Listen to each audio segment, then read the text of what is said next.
সব ফসল নষ্ট করে দিল গো। হায় হায় হায় হায়। মাধব এক চাষি, সামান্য এক চিলতে জমি চাষ করে সেই ফসল দিয়ে তার মা, বাবা, বউ, মেয়ের ও তার নিজের পেট চালায়। কিন্তু মাঝে মাঝেই কোথা থেকে ঝাঁকে ঝাঁকে ঝড় এসে তার জমির ফসল নষ্ট করে দেয়। ওগো, ভর দুপুর বেলায় মাথায় হাত দিয়ে বসলে সংসারের অকল্যাণ হয়। আর অকল্যাণ। সবই আমাদের কপাল গো, সবই আমাদের কপাল। পূব পারে না হয়ে যদি পশ্চিম পারে আমাদের জমিটা হতো, তাহলে তো আর সজারুর উৎপাত থাকতো না বলো। বাপ ঠাকুর তার জমিরা দিক বদলায় কি করে বলো? আমি বলি কি, তুমি বরঞ্চ একবার জমিদারের কাছে যাও, তাকে গিয়ে বলো না যে তোমাকে বিঘা খানিক জমি দিতে, যাতে অন্তত চাষ করে তার করটুকু শোধ করতে পারো। জমিদার কি আর আমার কথা শুনবে? তবু যখন বলছো যাই একবার।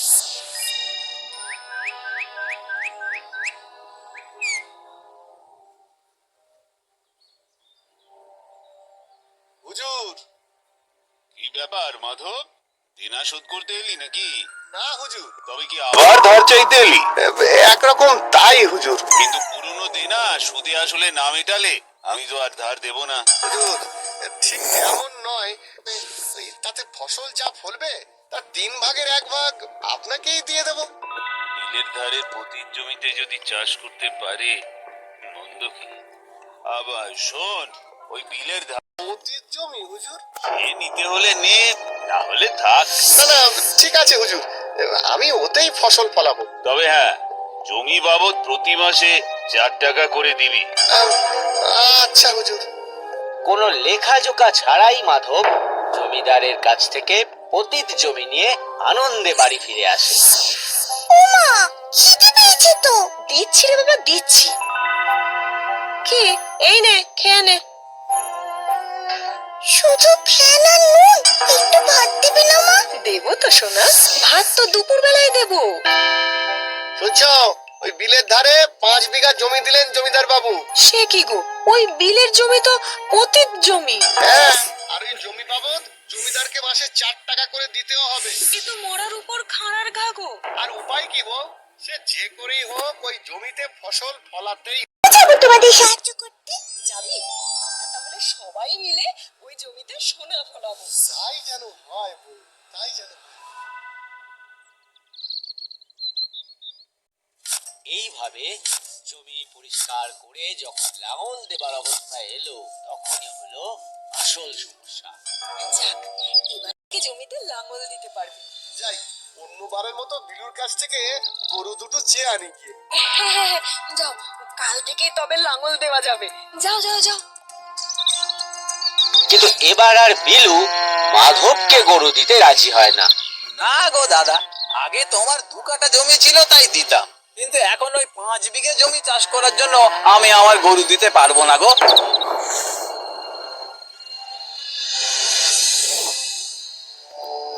দরকার নেই গরু, তুমি চিন্তা করো না, কাল জমিতে লাঙল পড়বেই পড়বে।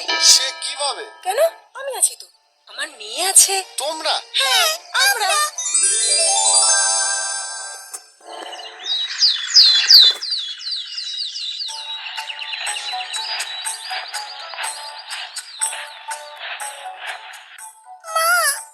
জল খাবো। যা মা, ওই গাছের তলায় আছে, যা।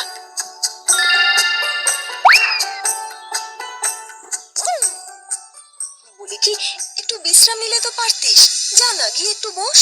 না মা, আমরা সবাই মিলে ফসল ফলাবো। আরে বৃথা চেষ্টা করছো মাধব দাদা, এই জমিতে যদি ফসল ফলতো তবে কি আর জমিদার মশাই এতদিন ফেলে রাখতেন? হ্যাঁ, দেখি না ভাই চেষ্টা করে, ফল নিশ্চয়ই পাবো। আর পেলো তাই। কদিন পরে মাঠ সবুজ ধানে ভরে গেল। ধীরে ধীরে সেই সবুজ চারা বড় হয়ে সোনালী রং ধরলো। তাই দেখে খুশিতে খুশিতে 3 জনের চোখে আর জল ধরে না। বাবা, দেখো দেখো, কত ধান, কত ধান দেখো। না গো দাদা, তুমি করে দেখালে বটে। ঝাঁপিয়ে ফলেছে ধান। দেখো গো, দেখো দেখো, আমরা পেরেছি গো। জমিদারকে দিয়েও এত ধান থাকবে যে বিক্রি করে খেয়ে কুলোতে পারবো না আমরা। হ্যাঁ। সময় যায়, ক্রমশ মাধব ফুলে ফেপে উঠতে থাকে। এখন তার পাকা বাড়ি, গোয়াল ভর্তি গরু, দিনরাত তার হয়ে গন্ডা গন্ডা লোক খাটছে। ওদিকে ক্রমশ জমিদারের অবস্থা খারাপ হতে থাকে। এমনকি এখন আর গ্রামের চাষিরা তাকে মানতে চায় না। ফলে কর খাজনা কিছুই জোটে না। তাই একদিন জমিদার এসে উপস্থিত হয় মাধবের কাছে। দেখো দাদা, তুমি যদি ধান না দাও বীজই কিনতে পারবো না গো। কিন্তু মনে রেখো, সময়ে শোধ করতে না পারলে কিন্তু চক্রবৃদ্ধি হারে। হ্যাঁ, আরে দেবো দেবো। মাধব আছিস নাকি? মাধব, আরে জমিদার বাবু যে, আসুন আসুন। দেখ বাবা, তোর তো অবস্থা ফিরেছে। এবার আমার ওই 5 বিঘে জমি ফেরত দে, আমি লোক লাগিয়ে চাষ করি। জমি? কার জমি? কেন? আমার? সে তো কোথাও লেখা আছে নাকি? তা নেই, কিন্তু গ্রামের সবাই জানে তো ও জমি আমার। ও জমির দাম যে আমি চুকিয়ে দিইনি তারই বা কি প্রমাণ আছে? এসব কি বলছিস? হ্যাঁ, তোর অভাবের সময়। ওসব ভুলে যান জমিদার মশাই। জমি কার সে জমিকে প্রশ্ন করেই জানতে হবে। হ্যাঁ, জমি কথা কইবে? বলবে জমি তো মা। আগামী পূর্ণিমার রাতে আমরা জমিতে যাব। মাঠের দক্ষিণ কোণে বেল গাছের নিচে দাঁড়িয়ে জমি দেবীর কাছে জানতে চাইবো যে জমি কার। জমি যার তাকে সাড়া দেবে, জমি তার। রাজি? পাই বাকি। বেশ, আমি রাজি। তবে গায়ের গণ্যমান্য লোকজনদের ডাকতে ভুলবেন না, তারাও সাক্ষী থাকবেন। বেশ বেশ, তাই হবে।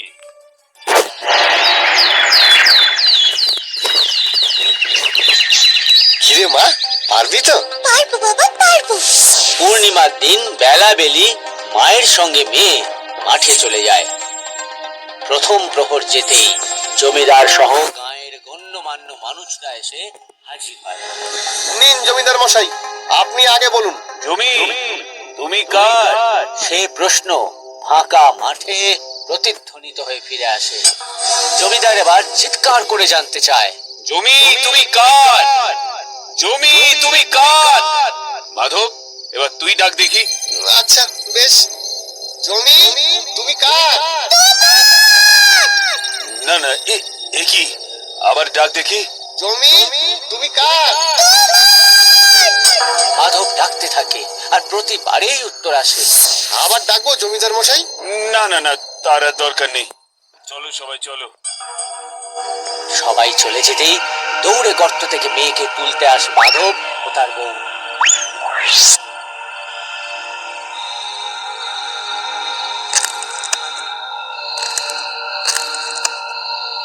আয় আয় আয় মা, বেরি আয় মা। এতদিনে এই সমস্ত জমি এখন আমার।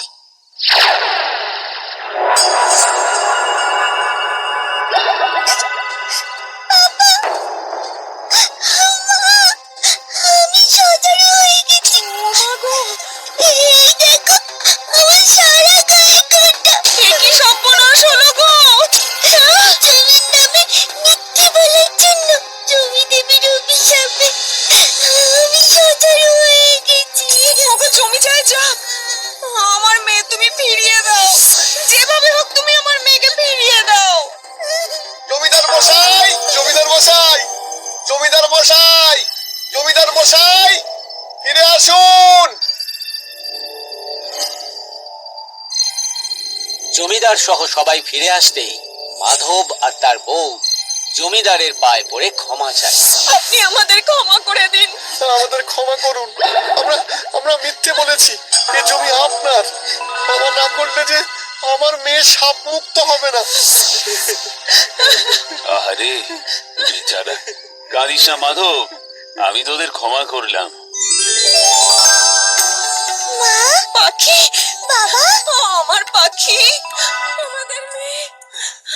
মা, মা তুই ঠিক হয়ে গেছিস। মারে।